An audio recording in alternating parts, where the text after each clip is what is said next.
कितना प्राचीन है वृष्णियों का यानी यादों का इतिहास।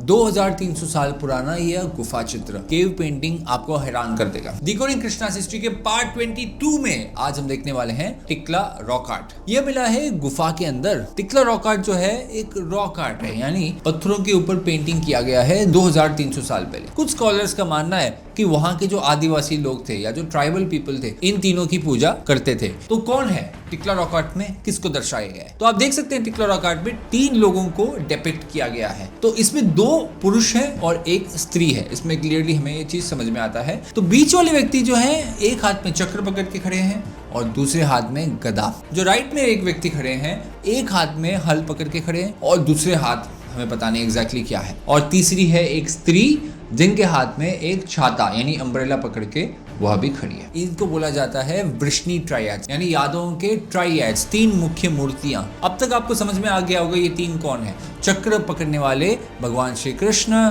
और हल पकड़ के खड़े होने वाले हमारे बलराम जी, और जो तीसरी स्त्री है, कुछ स्कॉलर्स का मानना है कि यह सुभद्रा है और कुछ का मानना है कि यह एक नाम सा है। But in any case Jagannath Baldev Subhadra का जो सबसे प्राचीन ऐतिहासिक प्रमाण है वो मध्य प्रदेश के टिक्ला से मिलता है। अगर कोई आक्रमणकारी आया होगा तो उसने मंदिर तो तोड़ा होगा, पर गुफा चित्र को कैसे खत्म करेगा? उसको तो उसका इंपॉर्टेंस ही पता नहीं है, या शायद उसको वो गुफा चित्र मिला ही नहीं होगा। तो भगवान कृष्ण के सच्चे इतिहास को जानने के लिए, महाभारत, यादव, पांडव, इन सबके सच्चे इतिहास को जानने के लिए हमारी बेस्ट सेलिंग बुक, कई साल हमने रिसर्च करके कृष्ण, महाभारत, पांडवों के इतिहास को डिकोड किया है और इस किताब में महाभारत मिथ और हिस्ट्री इस किताब में डॉक्यूमेंट किया है।